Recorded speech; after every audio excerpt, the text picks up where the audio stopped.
Salut les amis, j'espère que vous allez bien et que vous préparez très bien ces périodes de fête de manière joyeuse et que vous allez passer de bons moments en famille avec vos amis. Moi, je suis contente de vous retrouver encore dans cette nouvelle vidéo et j'espère que la thématique du jour va vous plaire. Plusieurs, ou sinon nombreux DSI organisations DSI en silo sont en train de voler en éclats et les murs fonctionnels sont en train de s'écrouler. Et on se demande pourquoi, parce que aujourd'hui on remarque que cette organisation en silo hiérarchique ne fonctionne plus bien comme avant. Bien sûr, on a déjà peut-être une idée sur la question, mais j'aimerais quand même qu'on en discute.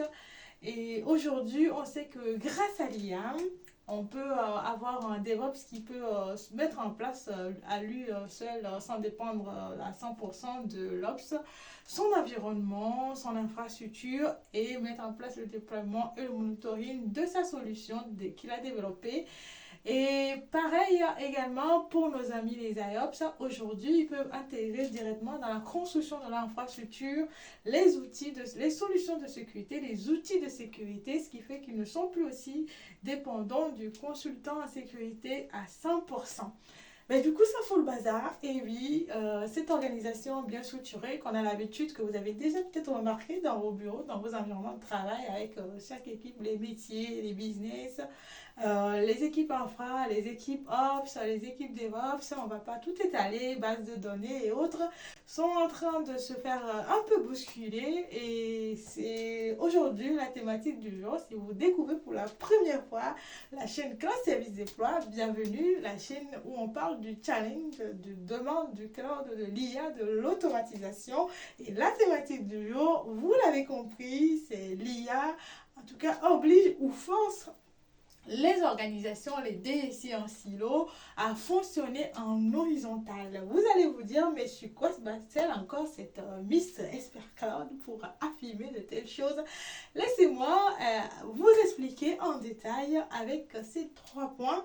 Et bien sûr, asseyez-vous, on s'explique. Vous allez me dire qu'est-ce que vous pensez et quel est votre avis sur le sujet, bien sûr, ou votre opinion, ou votre explication à vous. Je suis très curieuse d'en savoir un peu plus. Donc, n'hésitez pas à partager un commentaire dans nos canaux différents pour continuer la discussion, comme j'aime bien le dire. Donc, le premier point, c'est un peu le point, on va dire, dans une défense, c'est un peu le premier point pour poser la base, je vous explique. On se dit, bah, l'IA, c'est vrai, ça chamboule des choses, ça ramène beaucoup de nouveautés, ça fait beaucoup challenger nos organisations traditionnelles d'habitude qui sont souvent en hiérarchique, mais ce en quoi on s'entend le plus, c'est le coup de grâce de l'IA. Qu'est-ce que je veux dire par là, par le coup de grâce de l'IA? C'est-à-dire qu'aujourd'hui, je ne sais pas si vous avez déjà essayé de déployer un agent, mais vous allez remarquer que le déploiement est devenu un déploiement en continu, avec un monitoring en continu, une supervision en continu avec ces agents IA Cloud Infrastructure. Pourquoi je vous explique ce que je suis en train d'expliquer, de dire. Voilà. Ce que je suis en train de dire, c'est que quand moi je mets par exemple, je prends comme par exemple mon agent IA de détection d'instance EC2 dans le cloud AWS, quand moi je les développe, il suffit de deux trois itérations et j'ai une nouvelle version. Alors que dans nos équipes IT, d'habitude, pour avoir une nouvelle version, il faut au moins 2 semaines pour les équipes agiles et pour les équipes traditionnelles ou qui ont l'habitude de travailler en cycle V, il faut des fois attendre 2 à 6 mois pour sortir une nouvelle fonctionnalité. Et pour mettre en place une monitoring pareil, il faut avoir un besoin, l'implémenter, le coordonner et après le tester. Alors qu'avec l'IA, ce n'est plus le cas. Donc on remarque que le temps de déploiement, c'est tellement bien rétréci que on est sur des temps de déploiement d'une journée des fois ou 2 secondes, 3 secondes. Ça dépend en tout cas de la complexité de la solution et de l'agent. Donc oui, ça devient compliqué d'expliquer aux équipes qu'à l'ère de l'IA, de la transformation numérique, on doit encore attendre 2 à 3 mois, 6 mois pour sortir une nouvelle fonctionnalité. Donc ça, c'est le premier coup de grâce de l'IA par rapport à ces organisations DSI en silo. Et mon deuxième point ou ma deuxième argumentation, C'est en fait cette transformation verticale vers l'horizontale. Qu'est-ce que je veux dire de la transformation verticale vers l'horizontale? C'est-à-dire que on n'est plus en train de dire que c'est quelle équipe concernée, c'est le rôle de qui, mais qui fait quoi et comment on l'orchestre et comment on supervise le système. C'est-à-dire, on est plutôt sur une architecture de flux. Si vous n'avez pas encore eu l'occasion de découvrir ma newsletter sur ce sujet, j'ai une newsletter très intéressante. N'hésitez pas à aller voir sur Substack où j'ai développé cela pour expliquer c'est quoi une architecture de flux et quels vont être les nouveaux systèmes infra et pourquoi on aura besoin en tout cas des personnes qui comprennent le système, l'orchestrer, les tâches qu'il faut pour pouvoir en tout cas mettre en place une solution qui répond à nos besoins et à nos différents projets innovants qu'on a envie de développer. Donc, on se retrouve dans ces catégories où les casquettes métiers sont en train de disparaître au détriment, on va dire, plutôt on va dire à d'autres postes de nouveaux, pas postes, mais de nouvelles fonctions ou manières de fonctionner qui réapparaissent. Donc, le mode vertical disparaît petit à petit.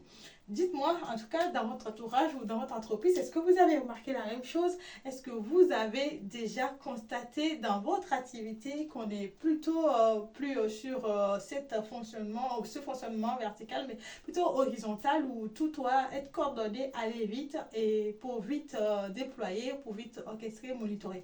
Donc, voilà un peu, on va dire, la topologie ou le topo. Donc, qu'est-ce que vous en pensez par rapport à ce deuxième argument? Et là, on va dire le troisième point, c'est pas un argument, mais plutôt une conséquence de cette transformation qui s'opère petit à petit sous nos yeux, qui est l'impact sur les équipes. Et oui, on n'est pas on va dire, il n'y a jamais de transformation sans impact. Il y en a toujours. Après, il faut dire à qui cela profite et qui est désavantagé par cette nouvelle transformation. On va le voir.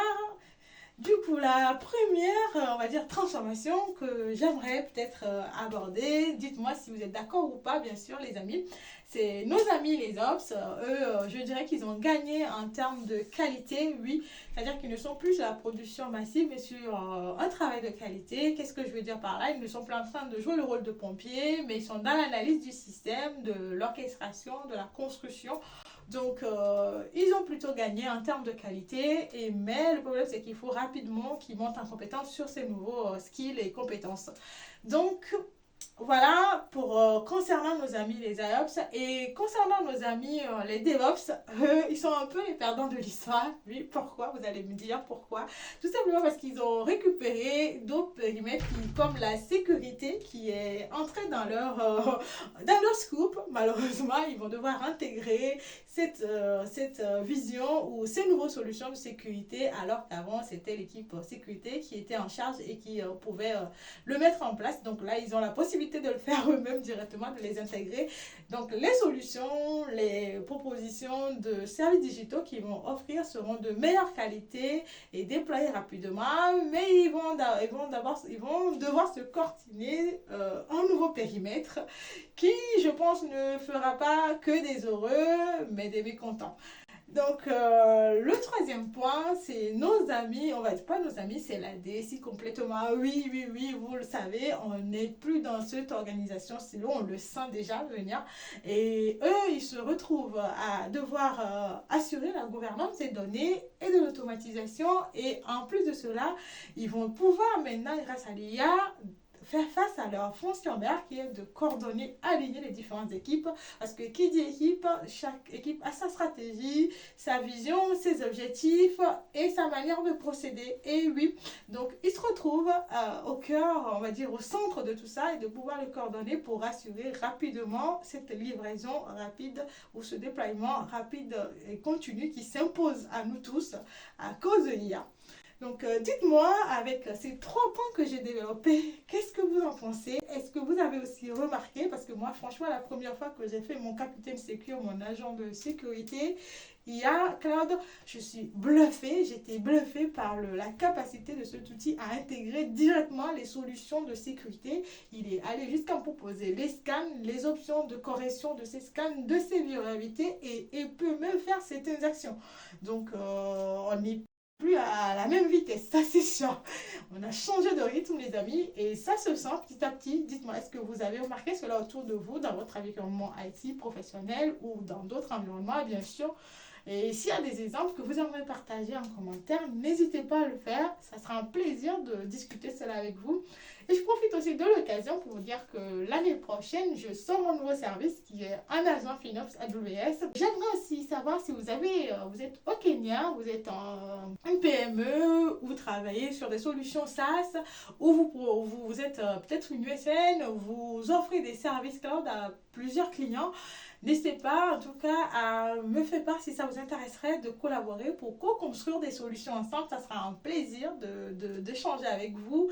Et bien sûr, si vous avez des besoins, des requêtes ou sinon des demandes sur lesquelles vous aimeriez qu'on échange, n'hésitez pas en tout cas à me contacter ou sinon à me demander le lien pour prendre rendez-vous. Je vous promets qu'on passera un bon moment ensemble pour discuter de ces challenges, ces nouveaux challenges qui sont devenus incontournables grâce à l'IA et qu'on doit tous faire face à cela.